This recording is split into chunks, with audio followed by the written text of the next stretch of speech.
Hi hello welcome. Tollywood star hero Balakrishna ఈ మధ్యకాలంలో ఒక వివాదంలో చిక్కుకున్న సంగతి తెలిసిందే. గ్యాంగ్స్ ఆఫ్ గోదావరి మూవెట్ ఈవెంట్ సమయంలో అంజలిని బాలయ్య తోశారంటూ కామెంట్లు వినిపించగా ఈ వివాదంపై అంజలి స్పందిస్తూ బాలయ్యకు సపోర్ట్ గా రియాక్ట్ అయ్యారు.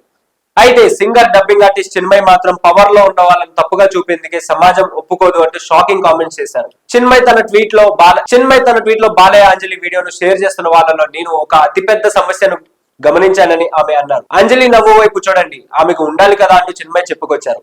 ఇలాంటి చూసిన సమయంలో ప్రేక్షకుల రియాక్షన్ పై స్పందించడం సాధ్యం కాదని చిన్మయ్ వెల్లడించారు. ఎందుకంటే ఇది మోరల్ పోలింగ్ కంటే పవిత్రమైనదని ఆమె పేర్కొన్నారు. హరీష్ చంద్ర, శ్రీరామచంద్రమూర్తి వారి బంధువుల అవతారాలు అర్థం చేసుకోకపోతే పొరపాటు అవుతుందని చిన్మయ్ చెప్పుకొచ్చారు. పవర్ లో ఉన్న వాళ్ళను తప్పుగా చూపేందుకే ఈ సమాజమే ఒప్పుకోదని ఆమె కామెంట్లు చేశారు.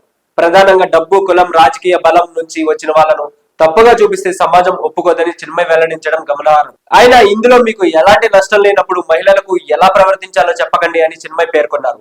చిన్మయ్ వెల్లడించిన విషయాలు సోషల్ మీడియాలో వేదికగా తెగ వైరల్ అవుతుంది. చిన్మయ్ కామెంట్ల గురించి అంజలి నుంచి ఏదైనా రియాక్షన్ వస్తుందో చూడాల్సి ఉంది. బాలయ్య మాత్రం ఈ వివాదం గురించి ఇప్పటి వరకు రియాక్ట్ కాలేదు. బాలయ్య పుట్టినరోజు మరో 10 రోజుల సమయం మాత్రమే ఉంది. Balayya Bobby combo movie of dates కోసం ఫ్యాన్స్ ఆసక్తిగా ఎదురు చూస్తున్నారు.